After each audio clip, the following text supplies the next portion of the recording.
வணக்கம். இது மதிய நேர பிரதான செய்திகள். முதலில் தலைப்புச் செய்திகள். அடுத்த ஜனாதிபதி மொட்டு வேட்பாளரே, சாகர காரியவசம் உறுதி.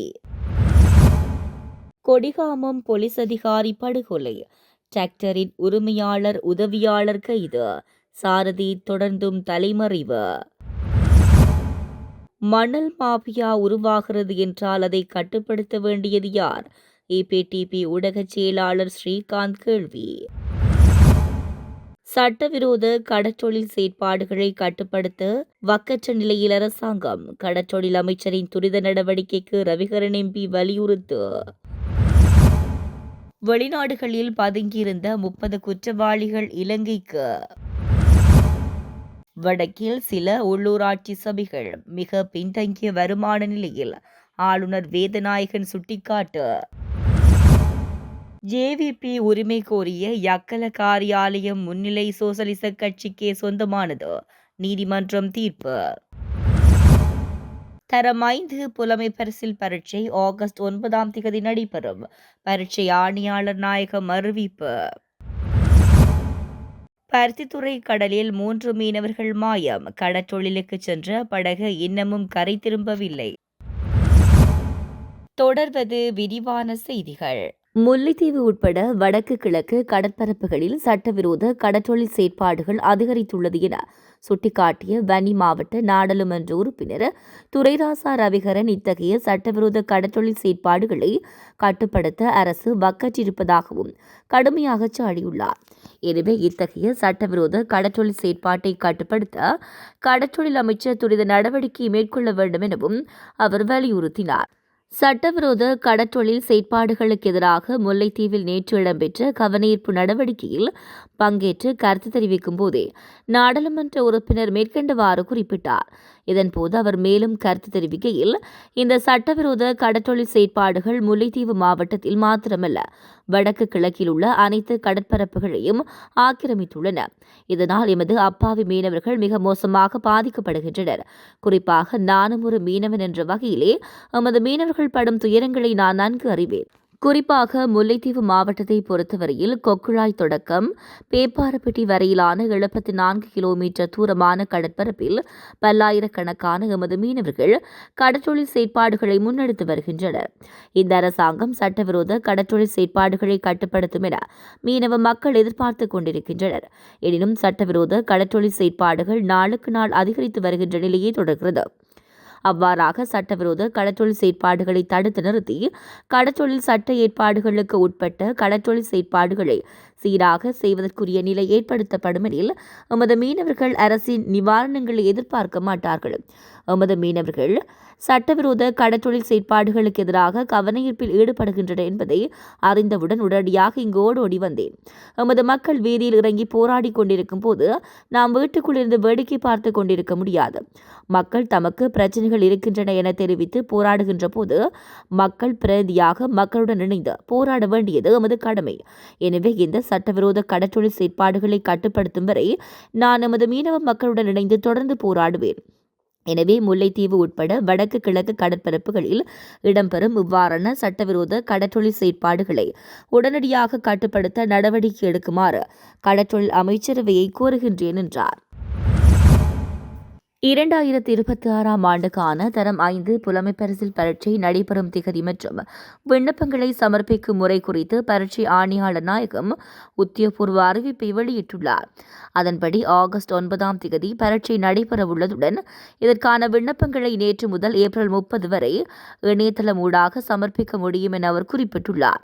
இதற்கான பரீட்சை திணைக்களத்தின் உத்தியோகபூர்வ இணையதளமான www.donet.lk ஊடாக விண்ணப்பங்களை சமர்ப்பிக்க முடியும் என அறிவிக்கப்பட்டுள்ளது. எதிர்வரும் ஜனாதிபதி தேர்தலில் ஸ்ரீலங்கா பொதுஜன பெரமுனவினால் நிறுத்தப்படும் வேட்பாளரே நிச்சயம் வெற்றி பெற்று அடுத்த ஜனாதிபதியாவார் என்று அக்கட்சியின் பொதுச் செயலாளர் சாகர காரியவசம் தெரிவித்துள்ளார். கொழும்பில் உள்ள ஸ்ரீலங்கா பொதுஜன பெரமுனவின் தலைமையகத்தில் நேற்று நடைபெற்ற ஊடகவியலாளர் சந்திப்பில் கலந்து கொண்டு உரையாற்றும் போதே அவர் இதனை குறிப்பிட்டார். அவர் அங்கு மேலும் தெரிவிக்கையில், தற்போதைய ஆட்சியின் கீழ் நாட்டில் ஜனநாயக உரிமைகள் படிப்படியாக இல்லாதொழிக்கப்பட்டு வருகின்றன. மக்கள் மீது அடக்குமுறைகள் ஏவிவிடப்படுகின்றன. இத்தகைய ஜனநாயக விரோத செயல்களுக்கு எதிராக மக்கள் ஒன்றிணைந்து அணிதிரள வேண்டியது காலத்தின் கட்டாயமாகும். எதிரணிக்குரிய பொறுப்பை ஸ்ரீலங்கா பொதுஜன பெரமுன கட்சி தம்மால் முடிந்தவரை செம்மையாக நிறைவேற்றி வருகிறது. தற்போதைய அரசை தேர்தல் மூலம் தோற்கடிப்பது எமக்கு சவாலான விடயமே அல்ல. ஸ்ரீலங்கா பொதுஜன பெரமுனவின் தலைமையின் கீழ் களமிறக்கப்படும் வேட்பாளரை இந்த நாட்டின் அடுத்த ஜனாதிபதியாக தெரிவு செய்யப்படுவார் என்பது உறுதி. அதற்கான மக்கள் பலம் இப்போது எங்களிடமே உள்ளது என்றார். வெளிநாடுகளில் மறைந்துள்ள குற்றச்செயல்களுடன் தொடர்புடைய சந்தேக நபர்களை நாட்டுக்கு கொண்டுவரும் திட்டத்தின் கீழ் கடந்த 3 ஆண்டுகளில் 30 பாரிய குற்றவாளிகளை நாட்டுக்கு அழைத்து வர முடிந்துள்ளதாக போலீஸ் ஊடக பேச்சாளர் உதவி போலீஸ் அத்தியட்சகர் எவ்யூ வூட்லர் தெரிவித்துள்ளார். கொழும்பில் நேற்று நடைபெற்ற ஊடகவியலாளர் சந்திப்பில் கலந்து கொண்டு அவர் இந்த விடயத்தை குறிப்பிட்டுள்ளார். நாட்டுக்கு நேற்று அழைத்து வரப்பட்ட திட்டமிடப்பட்ட குற்றக்கும்பல் உறுப்பினரான மிதிகம சூட்டி என்ற பிரபாத் மதுசங்கவும் குறித்த நபர்களில் அடங்குகின்றார் என அவர் தெரிவித்துள்ளார். அவர் மேலும் தெரிவிக்கையில், இவர் கொலை, பாரிய கொள்ளை, துப்பாக்கி வைத்திருத்தல், ஆயுதம் கடத்தல், கள்ளப்பண புழக்கம் மற்றும் போதைப்பொருள் கடத்தல் உள்ளிட்ட பல குற்றச்சாட்டுகளுடன் தொடர்புடையவர். சர்வதேச உறவுகள் காரணமாக சிவப்பு அறிவித்தலின்றியும் சந்தேக நபர்களை நாட்டுக்கு அழைத்து வர முடிகிறது. அவ்வாறு 13 சந்தேக நபர்கள் கொண்டுவரப்பட்டுள்ளனர். கடந்த 28ஆம் தேதி இந்தியாவிலிருந்து அழைத்து வரப்பட்ட 2 சந்தேக நபர்களும் சிவப்பு அறிவித்தலின்றியே கொண்டுவரப்பட்டனர். தற்போதைய 88 திட்டமிட்ட குற்றவாளிகளுக்கு எதிராக சிவப்பு அறிவித்தல் விடுவிக்கப்பட்டுள்ளது. ஏற்கனவே கைது செய்யப்பட்ட இஷாரா செவ்வந்தியின் பிறந்தநாள் விழாவில் கலந்து கொண்ட போலீஸ் நிலைய பொறுப்பதிகாரி ஒருவருக்கு எதிராக கடுமையான ஒழுக்காற்று நடவடிக்கை எடுக்கப்பட்டுள்ளது என்றார். யாழ் தென்மராட்சி கொடிகாமம் பகுதியில் சட்டவிரோத மணல் அகழ்வை தடுக்கச் சென்ற போலீஸ் அதிகாரி ஒருவரை உளவு இயந்திரத்தால் மோதி கொலை செய்த சம்பவம் தொடர்பில் உளவு இயந்திரத்தின் உரிமையாளர் மற்றும் உதவியாளர் ஆகிய 2 கைது செய்யப்பட்டுள்ளனர். கொடிகாமம் கெட்பேலி பகுதியில் கடந்த சனிக்கிழமை சட்டவிரோத மணல் அகழ்வு இடம்பெற்றுள்ளதாக கிடைத்த ரகசிய தகவலை அடுத்து கொடிகாமம் போலீஸ் நிலையத்தைச் சேர்ந்த 2 அதிகாரிகள் அங்கு விரைந்துள்ளனர். போலீசாரை கண்டதும் மணலேற்றி வந்த உளவு இயந்திரத்தின் சாரதி அங்கிருந்து தப்பிச் செல்வதற்காக உளவு இயந்திரத்தை அதிவேகமாக செலுத்தி போலீஸ் அதிகாரிகள் 2 மீது மோதிவிட்டு தப்பி சென்றுள்ளார். இந்த கொடூர சம்பவத்தில் கொடிகாமம் போலீஸ் நிலையத்தில் கடமையாற்றி வந்த 50 வயதுடைய போலீஸ் சார்ஜென்ட் ஹெட்டியாராட்சி ஆல்பர்ட் என்பவர் சம்பவ இடத்திலேயே பரிதாபமாக உயிரிழந்தார். அவருடன் சென்ற மற்றைய போலீஸ் உத்தியோகத்தர் படுகாயமடைந்த நிலையில் யாழ் போதனா வைத்தியசாலையில் தீவிர சிகிச்சை பெற்று வருகிறார். சம்பவம் தொடர்பில் விசாரணைகளை முடுக்கிவிட்ட போலீசார் முதற்கட்டமாக உளவு இயந்திரத்தின் உரிமையாளரை நேற்று முன்தினம் ஞாயிற்றுக்கிழமை கைது செய்தனர். அவர் சாவகச்சேரி நீதவான் நீதிமன்றில் ஆஜர்படுத்தப்பட்ட நிலையில் அவரை விளக்கமறியலில் வைக்க மன்று உத்தரவிட்டுள்ளது. இந்த கொலை சம்பவத்தின் பிரதான சந்தேக நபரான உளவு இயந்திரத்தின் சாரதி தற்போது வரை தலைமறைவாக உள்ளார். அவரை பிடிப்பதற்காக போலீசார் விசேட தேடுதல் நடவடிக்கைகளை முன்னெடுத்து வருகின்றனர். யாழ் பருத்தித்துறை முனைப்பகுதியிலிருந்து நேற்று அதிகாலை கடற்றொழிலுக்கு சென்ற படகு ஒன்று இன்று அதிகாலை வரையில் கரை திரும்பாத நிலையில் அதில் பயணித்த 3 காணாமல் போயுள்ளனர் என்று உறவினர்கள் கவலை வெளியிட்டுள்ளனர். பருத்தித்துறை முனைப்பகுதியிலிருந்து நேற்று திங்கட்கிழமை அதிகாலை வழக்கம் போல் மீன்பிடிக்க புறப்பட்ட படகு இன்று திங்கட்கிழமை அதிகாலை கரை திரும்பியிருக்க வேண்டும். எனினும் நீண்ட நேரமாகியும் படகு கரை திரும்பாதை அடுத்து உறவினர்கள் மற்றும் சக மீனவர்கள் தேடுதல் வேட்டையில் ஈடுபட்டுள்ளனர். காணாமல் போன படகில் 3 மீனவர்கள் பயணித்தனர் என்று உறவினர்கள் உறுதிப்படுத்தியுள்ளனர். எனினும் அவர்களின் விவரங்கள் இன்னும் உத்தியோகபூர்வமாக வெளியிடப்படவில்லை. காணாமல் போன மீனவர்களையும் படகையும் தேடி கண்டுபிடிப்பதற்காக கடற்படையினரின் உதவி நாடப்பட்டுள்ளது. அத்துடன் அப்பகுதி மீனவர்களும் இணைந்து கடல் பகுதியில் தீவிர தேடுதல் நடவடிக்கைகளை முன்னெடுத்து வருகின்றனர். கடலில் நிலவும் சீரற்ற காலநிலை அல்லது இயந்திர கோளாறு காரணமாக படகு திசை மாறி சென்றிருக்கலாம் என அஞ்சப்படுகிறது. வருமானம் குறைந்த உள்ளூராட்சி மன்றங்கள் தங்களது வருமானங்களை அதிகரித்துக் கொள்வதற்கு வினைத்திறன் அடிப்படையிலான மூலதன மானிய நிகழ்ச்சி திட்டம் பெரும் உதவியாக அமையும் என வடக்கு மாகாண ஆளுநர் நா. வேதநாயகன் தெரிவித்துள்ளார். வடக்கு மாகாணத்தில் உள்ள சில உள்ளூராட்சி மன்றங்கள் மிகவும் பின்தங்கிய வருமான நிலையிலே காணப்படுகின்றன எனவும் அவர் குறிப்பிட்டார். பொது நிர்வாக மாகாண சபைகள் மற்றும் உள்ளூராட்சி அமைச்சால் ஏற்பாடு செய்யப்பட்டிருந்த உள்ளூராட்சி மன்றங்களின் வருமானத்தை ஈட்டும் செயற்றிட்டங்களுக்கான வினைத்திறன் அடிப்படையிலான மூலதன மானிய நிகழ்ச்சி தொடர்பான கலந்துரையாடலில் பங்கேற்று உரையாற்றும் போது அவர் மேற்கண்டவாறு கூறினார். அவர் மேலும் கூறுகையில், உள்ளூராட்சி மன்றங்கள் தங்களது சொந்த வருமானத்திலேயே பணியாளர்களின் சம்பளத்தை வழங்க வேண்டியுள்ளமையினால் அவற்றுக்கான வருமானங்களை அதிகரிக்க வேண்டிய நிர்பந்தம் காணப்படுகிறது. வடக்கு மாகாணத்தில் உள்ள சில உள்ளூராட்சி மன்றங்கள் மிகவும் பின்தங்கிய வருமான நிலையிலே காணப்படுகின்றன. எனவே இந்த மூலதன மானிய நிகழ்ச்சி திட்டம் அவற்றினை நிச்சயம் வலுவூட்டும். இந்த திட்டத்தினூடாக உள்ளூராட்சி மன்றங்கள் தங்களது சொத்துக்களை அதிகரித்து வருமானத்தை கூட்டிக் கொள்ள முடியும். வடக்கு மாகாணத்தில் சுற்றுலாத்துறை மிக வேகமாக வளர்ச்சியடைந்து வரும் நிலையில் அது தொடர்பான விடயங்களில் உள்ளூராட்சி மன்றங்கள் அதிக கவனம் செலுத்தியுள்ளன. இந்த திட்டத்துக்கு வடக்கு மாகாணத்தில் உள்ள 22 பிரதேச சபைகளால் 54 திட்டங்கள் முன்வைக்கப்பட்டிருந்த நிலையில் ஒவ்வொரு பிரதேச சபைக்கு ஒவ்வொரு திட்டம் என்ற அடிப்படையில் 22 திட்டங்கள் தெரிவு செய்யப்பட்டுள்ளன என்றார். யாழ் மக்களின் நலன் கருதி கடந்த அரசாங்கத்தினால் உருவாக்கப்பட்ட மலசலக்கூட தொகுதியை கூட செயற்படுத்த முடியாத அரசியல் தலைமையே அதிகாரத்தில் இருப்பதாக தெரிவித்துள்ள EPTP ஊடக செயலாளர் ஸ்ரீகாந்த் பன்னீர்செல்வம், அதிகாரத்தில் இருப்போரின் செயற்றிறன் இன்மையும் எமது மக்களின் உணர்வுகளை புரிந்து கொள்ள முடியாமையுமே அண்மை காலமாக எமது பிரதேசத்தில் சமூக விரோத செயற்பாடுகளும் போதை பாவனைகளும் அதிகரிக்க காரணம் எனவும் தெரிவித்துள்ளார். யாழ் ஊடக மையத்தில் நேற்று இடம்பெற்ற ஊடக சந்திப்பில் கருத்து தெரிவிக்கும் போதே அவர் இவ்வாறு குறிப்பிட்டார். இது தொடர்பில் அவர் மேலும் கூறுகையில், எமது பிரதேசங்களில் அண்மையில் நடைபெற்று வருகின்ற சம்பவங்கள் வெளிவருகின்ற செய்திகள் எல்லாம் அச்சமூட்டுபவையாக காணப்படுகின்றன. அப்பாவி பெண்கள் மயக்கமுறச் செய்து அவர்களிடம் இருக்கின்ற நகைகளை கொள்ளையிட்டுவிட்டு கிணற்றுக்குள் தள்ளி கொலை செய்யப்படுகின்றனர். தாயின் கொலைக்கு உடந்தையாக இருந்தார் என்ற சந்தேகத்தின் அடிப்படையில் மகள் கைது செய்யப்பட்டிருக்கிறார். நீதி கட்டமைப்புகள் கண்டுகொள்ளப்படாத அபாயகரமான சூழல் உருவாகி வருகிறது.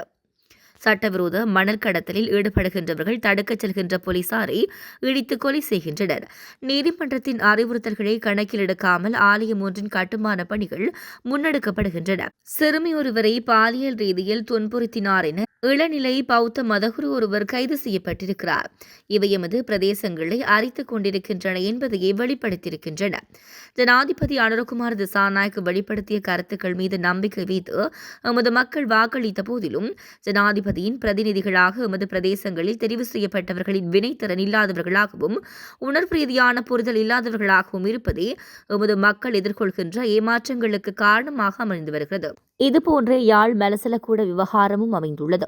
எமது செயலாளர் நாயகம் டக்ளஸ் தேவானந்தா யாழ் மாவட்ட ஒருங்கிணைப்பு குழு தலைவராக இருந்த காலத்தில் யாழ் நகரில் மலசலக்கூட கட்டட தொகுதியை அமைப்பதற்கான தீர்மானம் மேற்கொள்ளப்பட்டிருந்தது.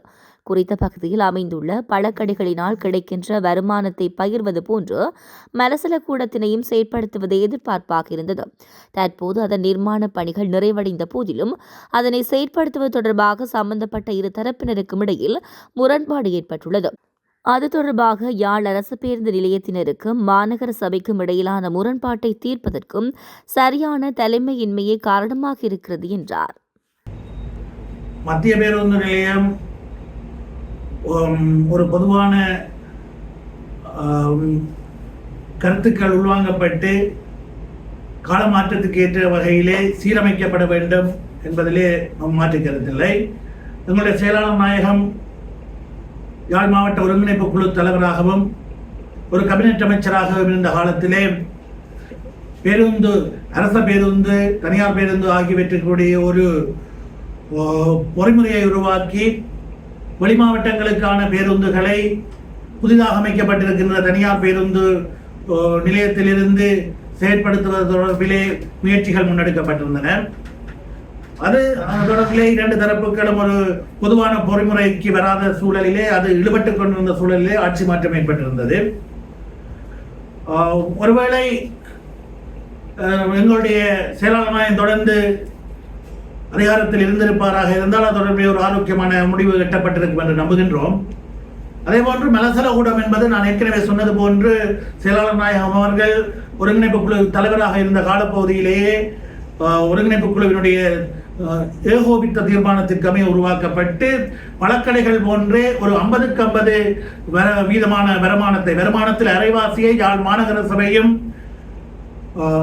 பேருந்து நிலையமும் பங்கிடுவது என்ற ஒரு புரிதலின் அடிப்படையிலே தான் உருவாக்கப்பட்டது. தற்போது அதனை சரியான முறையில் ஒரு பொதுவான பொறிமுறை உருவாக்கி அதனை வழிப்படுத்துவதற்கு சரியான வழிப்படுத்தல்கள் இல்லாத காரணமாகவே அந்த முரண்பாடு ஏற்பட்டிருப்பதாக கருதுகிறேன். யக்கலை கிரிந்துவல வீதியில் அமைந்துள்ள முன்னிலை சோசலிச கட்சியின் தலைமையகத்தை அந்த கட்சியே தொடர்ந்து பயன்படுத்துவதற்கு சட்ட ரீதியான உரிமை உள்ளதாக கம்பகா நீதவான் நீதிமன்றம் நேற்று தீர்ப்பளித்தது. கடந்த 2025 செப்டம்பர் 2ஆம் தேதி மக்கள் விடுதலை முன்னணியுடன் தொடர்புடையதாக கூறப்படும் குழு ஒன்று யக்கலை சல்மல் உயன பகுதியில் அமைந்துள்ள இந்த அலுவலகத்துக்குள் அத்துமீறி நுழைந்து அதனை கைப்பற்றியதாக குற்றம் சாட்டப்பட்டது. இதனைத் தொடர்ந்து முன்னிலை சோசலிச கட்சியின் நிர்வாக செயலாளர் மற்றும் அங்கு இயங்கி வந்த தொழிற்சங்கங்கள் இணைந்து மேற்படி சொத்தின் உரிமையை உறுதிப்படுத்துமாறு கோரி ஆரம்ப நீதிமன்ற நடைமுறை சட்டத்தின் 66வது பிரிவின் கீழ் தனிப்பட்ட மனு ஒன்றை தாக்கல் செய்தனர். வடக்கின் ஆரம்ப கட்டத்தில் இந்த கட்டடத்தை தற்காலிகமாக போலீசிடம் ஒப்படைக்குமாறும் அங்கு தங்கியிருப்பவர்கள் வெளியேறுமாறும் நீதிமன்றம் இடைக்கால உத்தரவு பிறப்பித்திருந்தது. எனவே அந்த அலுவலகத்தின் சட்ட ரீதியான உரிமை முன்னிலை சோசலிச கட்சி மற்றும் அதன் தொழிற்சங்கங்களுக்கு உரியது என நீதவான் தீர்ப்பளித்தார். இதன்படி மேற்படி தலைமையகத்தை மீண்டும் முன்னிலை சோசலிச கட்சியிடம் ஒப்படைக்குமாறு நீதிமன்றம் உத்தரவிட்டுள்ளது.